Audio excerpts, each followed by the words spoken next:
Saya punya konsep yang dalam tangga kajian insan kamil itu sangat penting untuk kita pahami bersama, yaitu memahami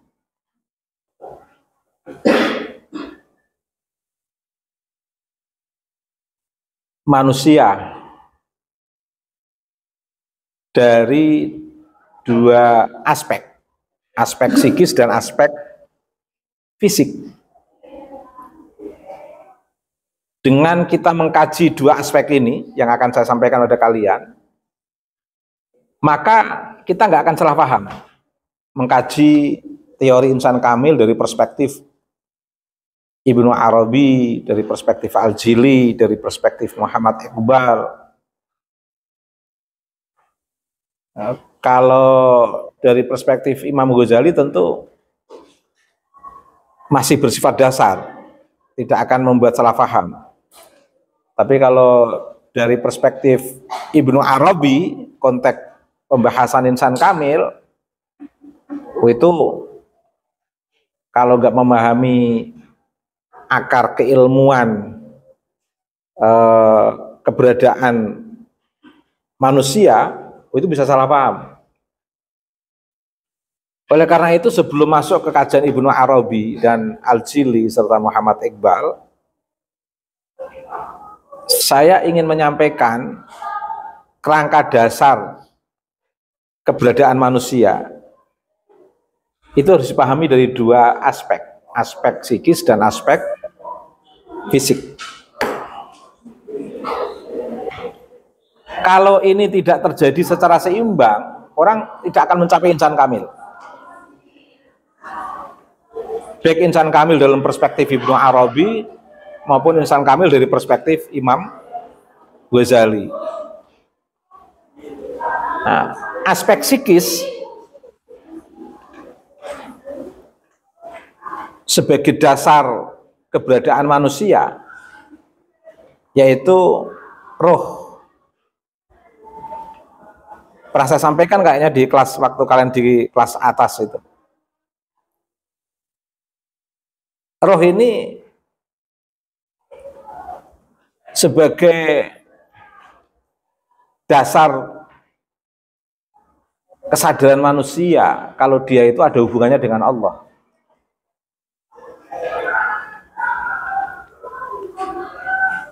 Dan roh ini punya nutrisi. Nutrisinya adalah berzikir kepada Allah. Kalian berzikir pada Allah akan terasa lebih tenang. Ala bidzikrillahi tatma'innul qulub.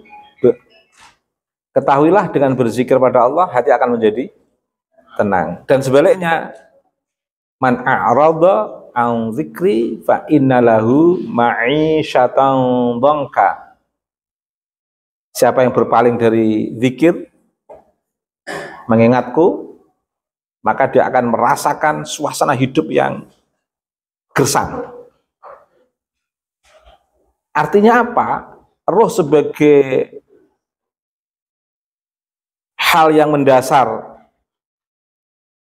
mengisi aspek psikis keberadaan manusia itu memerlukan nutrisi yang harus dipenuhi, yaitu zikir. Kamu memahami Allah kuat dalam perspektif rasionalitas, atau kamu punya pengalaman kehambaan di hadapan Allah secara empiris, indrawi, tapi kamu nggak pernah zikir, nggak pernah mengingat Allah, ia tidak merasakan kelezatan pikiran kamu tentang Allah dan tidak akan bisa merasakan kelezatan indrawi kamu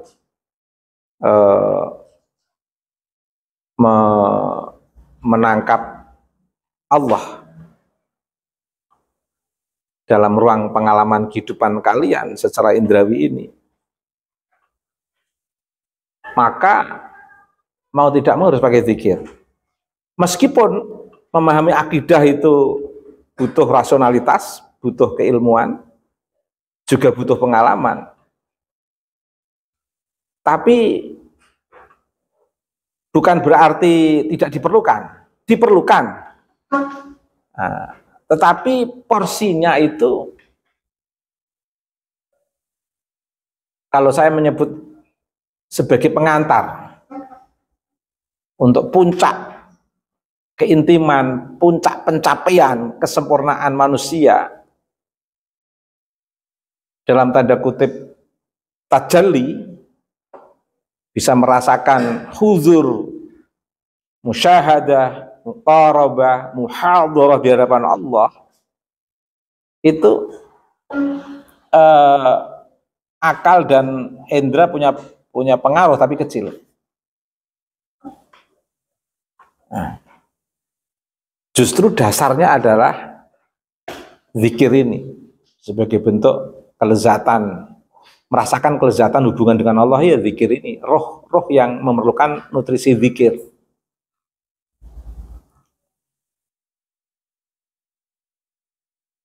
Di situ kamu akan merasakan kelezatan menjalin relasi suci dengan Allah dengan zikir itu. Tapi kalau hanya zikir, ya kamu akhirnya mabuk cinta, yang pada akhirnya menjadi tidak seimbang kalau kamu hanya zikir tapi mengabaikan aspek psikis yang lain.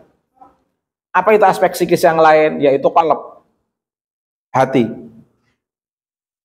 Manusia itu punya unsur, kehadiran manusia itu punya unsur penting yang mendasari kehadirannya, yaitu hati, qalb. Hati ini punya nutrisi. Nutrisinya apa? Untuk empati, simpati terhadap kemanusiaan dan merasakan zauq, merasakan hubungan suci dengan Allah. Itu apa? Qalb. Al-qalbu. Coba aja hidup kamu selama 2 bulan, tiap hari mencaci, memfitnah teman. Itu berjalan selama 2 bulan. Kita keras stres atau enggak? Stres. Karena memang sesungguhnya yang sakit itu kan bukan yang difitnah, tapi yang fitnah. Yang sakit hati itu sebenarnya itu. Kamu enggak ada kesadaran kemanusiaan dalam ruang kehidupan ini, hidup kamu penuh angkara murka, penuh kebencian. Oh, itu stres nanti. Coba aja jadi manusia seperti itu, untuk ingin membuktikan betapa sakitnya hati itu. Makanya qalb perlu nutrisi, empati simpati itu. Empati simpati dan merasakan ada hubungannya dengan Allah, empati simpati, merasakan arti pentingnya kemanusiaan dan kesetaraan dalam ruang kemanusiaan. Oh, ini kalau kamu penuhi indah sekali ini. Aspek apa? Al-qalb. Yang ketiga, unsur kehadiran manusia secara psikis yaitu akal. Akal. Ingat, roh tetap berjalan zikirnya, qalb tetap empati simpati, merasakan keberadaan hubungannya dengan Allah dan kemanusiaan. Yang ketiga, al-aqlu, akal. Akal juga punya nutrisi yang harus kamu penuhi, kalau enggak kelaparan akal kamu. Apa itu? Membedakan yang baik dan yang buruk. Untuk berpikir, untuk mengukur presisi, untuk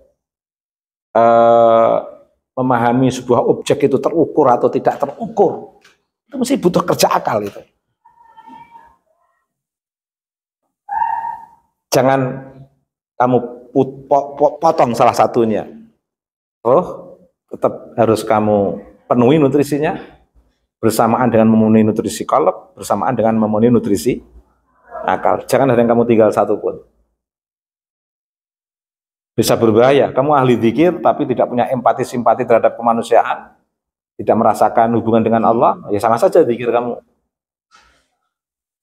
kolab kamu penuhi, tapi akal kamu nggak kamu gunakan, ya repot juga. Memenuhi zikir, akal kolab kamu buang, oh bahaya juga. Semuanya harus kamu penuhi itu. Dan yang keempat, dasar keberadaan manusia yang harus diperhatikan adalah dari aspek psikisnya, yaitu kehendak. Tata itu kehendak kamu. Jangan kamu biarkan liar kehendak kamu. Apalagi kalau kamu terjebak pada kehendak nafsul ammarah bisu. Ammarah itu mendorong terus-menerus bisu untuk melakukan kejahatan. Wow, stres kamu. Harus melakukan transformasi kehendak kamu. Artinya transformasi itu apa? Melakukan perubahan terus-menerus dari kehendak nafsul ammarah bisu menuju kehendak lawamah. Kehendak lawamah itu apa? Paling tidak manusia itu punya penyesalan lah. Kalau habis melakukan jahat itu ya menyesal.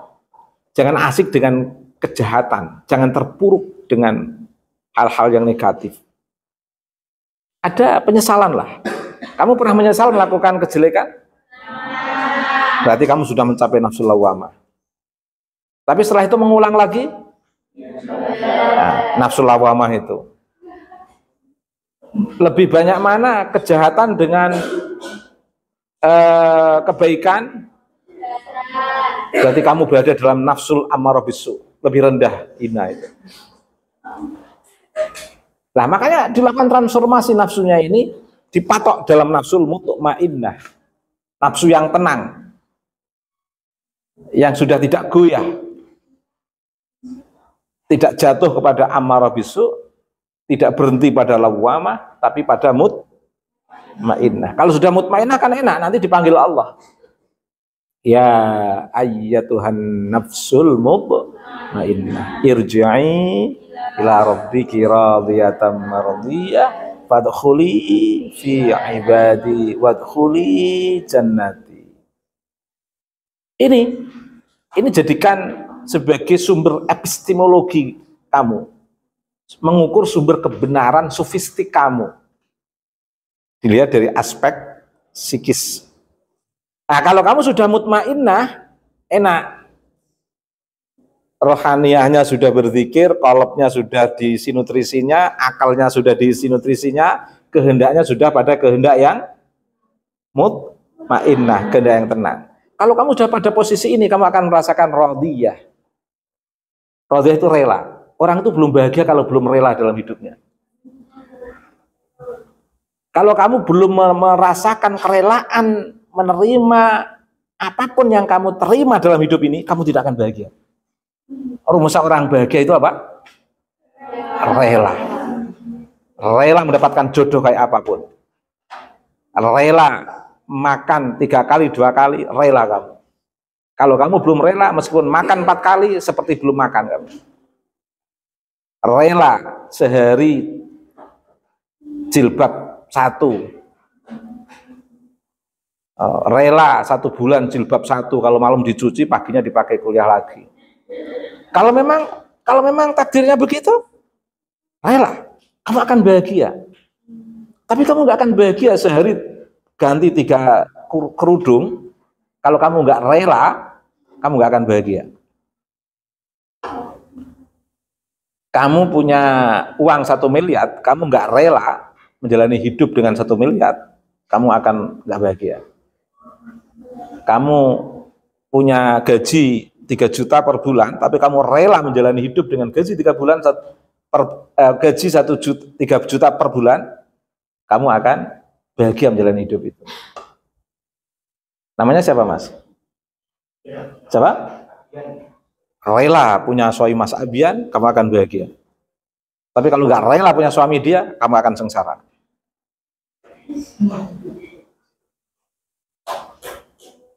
Loh, belum tentu loh. Dapat orang ganteng itu rela, belum tentu loh. Malah bisa jadi kemerungsung. Karena nggak rela. Maka tidak akan bahagia. Tapi kalau rela dijodohkan oleh Allah dengan dia, maka Nah, rumusnya kamu kalau rela, nanti kamu akan bertransformasi menuju mardiyah. Hidup yang selalu diterima oleh suasana keadaan dan segala kondisi. Mahbuban fi qulubi ibadillah, dicintai di hatinya manusia yang lain. Wajihan fid dunya, menghadap Allah di dunia dan di akhirat dengan penuh kerelaan. Kalau sudah begitu, kamu akan sofiyah, punya jiwa yang putih, bening, jernih. Kamu akan selalu positive thinking. Semua orang kamu respon dengan secara positif, dan energi kamu menjadi energi positif. Melangkah kemanapun enak, mau dagang lancar semuanya karena relasinya pada nyambung. Mau petani lancar semuanya. Di lahannya sawah kalau digarap si fulan itu enggak subur, enggak menghasilkan. Tapi kalau kamu yang garap kok ya ada aja hasilnya. Orang itu belum memiliki magnet positif dalam hidupnya kalau belum mencapai sofiyah.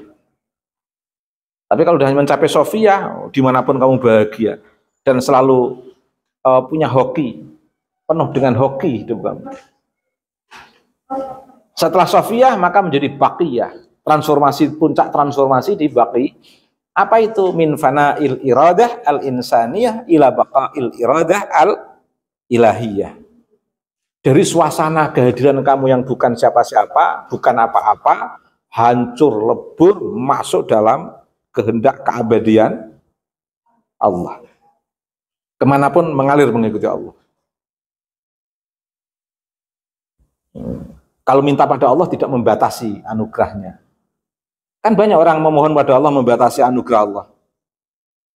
Minta Allah tapi membatasi anugerah Allah. Misalnya berdoa, ya Allah, jodohkan aku dengan hamba-Mu si fulan, karena saya sudah mencintainya. Itu menutupi anugerah atau membuka peluang anugerah yang lain?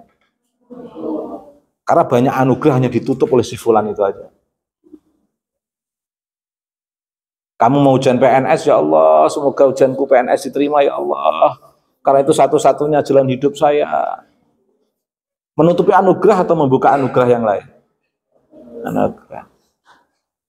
Beda kalau ya Allah, saya mau ujian PNS, saya akan menjalani ikhtiar sebagaimana kehendak-Mu untukku. Makom saya adalah makom ikhtiar. Kalau itu baik untukku dunia akhirat, ya Allah, mudahkan. Kalau itu enggak terbaik untukku dunia dan akhirat, jauhkan. Beri yang terbaik untukku ya Allah. Enak mana dengan doa seperti itu? Daripada berdoa, ya Allah, supaya diterima PNS tidak diterima, oh Allah nggak adil. Kan jadi nggak enak. Artinya apa? Banyak manusia memohon kepada nafsu.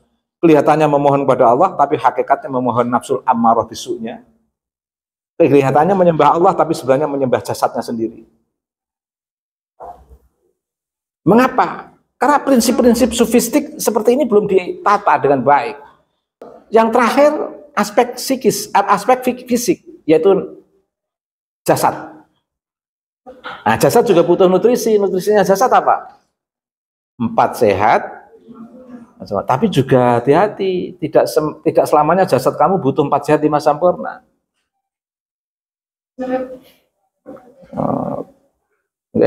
Asam urat, larangan makan nangka, larangan makan bayam, kamu hantam dengan bayam terus, ya bengkak kaki kamu.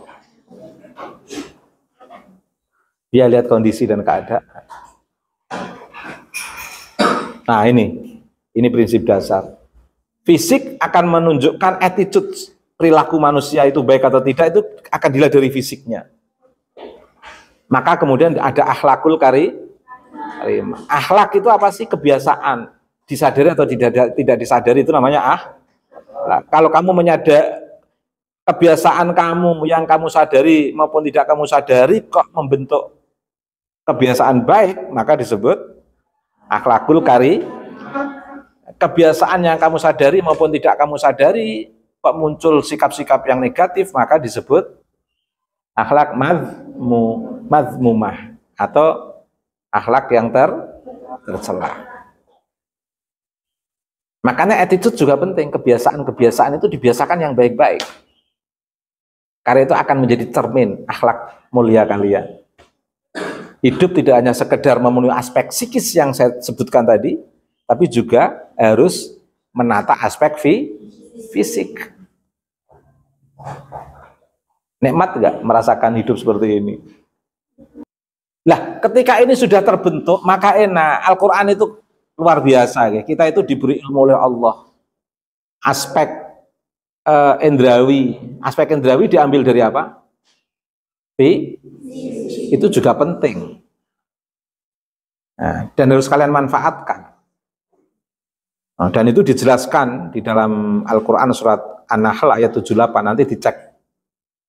Betul nggak ayat 78 ini berbunyi, wallahu akhrajakum min butuni ummahatikum la ta'lamuna syai'a wa ja'ala lakumus sam'a wal absara wal af'idata la'allakum tashkurun.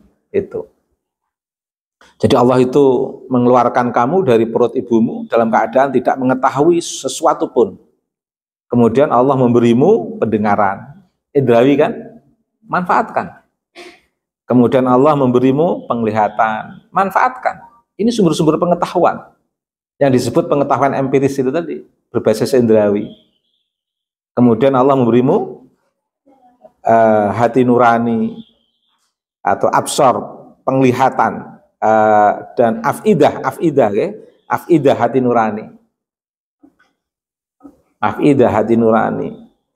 la'allakum tashkurun, agar kamu bersyukur. Selama indrawi kamu masih bisa bergerak, masih bisa menjadi sumber pengetahuan kamu, bersyukurlah. Itu. Nanti lama-lama juga dicabut seiring dengan perkembangan usia manusia. Biasanya dicabutnya memang dari pendengaran manusia itu. Pertama, pendengarannya berkurang. Setelah pendengarannya berkurang, pandangannya berkurang. Setelah pandangannya berkurang, nanti biasanya kalau fisiknya itu lemah, biasanya hatinya menjadi kuat. Nah, makanya semakin tua jiwa seseorang itu semakin kuat. Tatapan jiwanya semakin kuat. Firasatnya semakin kuat. Tapi juga tidak selamanya begitu. Kalau mudanya tidak ahli ibadah, tidak ahli berbuat baik, ya redup juga perspektif psikisnya atau kejiwaan itu tadi, afidahnya. Nah, kan kalau dalam ilmu tasawuf itu kan unsur terluar dari hati disebut sodr, agak ke dalam disebut qalb, lebih dalam lagi disebut fuad. Al-afidah ini, hati nurani, lebih dalam lagi disebut lub, maka disebut lubuk hati itu kan, terdalam itu lubuk hati. Dan kalau sudah lubuk hati nggak bisa dibohong-bohongi. Itu. Lah, ada sumber pengetahuan yang lain, yang juga tidak terlepas dari prinsip dasar yang saya sampaikan tadi itu. Kalau wallahu akhrajakum ini kan perspektif apa? Perspektif fisik. Nah, ada yang perspektif psikis sebagai sumber pengetahuan. Nah, bisa dicek di surat Al-Baqarah ayat 269. Yu'til hikmata may yasha'u wa may yu'tal hikmata faqad utiya khairan katsira wa ma yadzakkaru illa ulul albab. Ini. Jadi Allah itu memberi hikmah kepada siapa yang dikehendaki Allah. Nah, siapapun yang dikehendaki Allah dengan hikmah itu, maka dia akan merasakan telah diberikan kebajikan yang banyak, pengetahuan yang banyak. Tapi perlu diketahui yang bisa menangkap hikmah itu hanya mereka yang sudah mencapai nalar yang sehat. Nah, jadi kalau di sini disebutkan wa ma yadzakkaru illa ulul albab, dan tidak ada yang dapat mengambil pelajaran kecuali orang-orang yang berakal. Jadi setiap peristiwa itu ada hikmahnya, ada ilmu yang bisa kamu ambil. Kamu habis ujian PNS nggak diterima, itu ada hikmah yang bisa kamu ambil. Ternyata bisa menjadi pengusaha yang sukses, gajinya jauh lebih banyak daripada PNS. Seneng seseorang ditolak, ternyata setelah nggak lama kemudian dapat jodoh yang lebih baik. Jadi ada hikmah dan harus rela. Nah, ada hikmahnya. Nah, itu hanya akal yang bisa menangkap itu fenomena itu. Termasuk menangkap segala fenomena kosmologis kealaman kesemestaan ini, baik dari kealaman yang bersifat mikrokosmos diri kita maupun kealaman yang bersifat makrokosmos alam semesta ini. Kamu bisa mengambil titik-titik hikmah. Oh, ada banyak pengetahuan kalau kamu sudah bisa seperti itu. Tapi kalau kamu nggak bisa seperti itu, nggak dapat pengetahuan. Tahunya ya tidur, makan mie instan gitu, yang gampang dimasak gitu kan. Itu.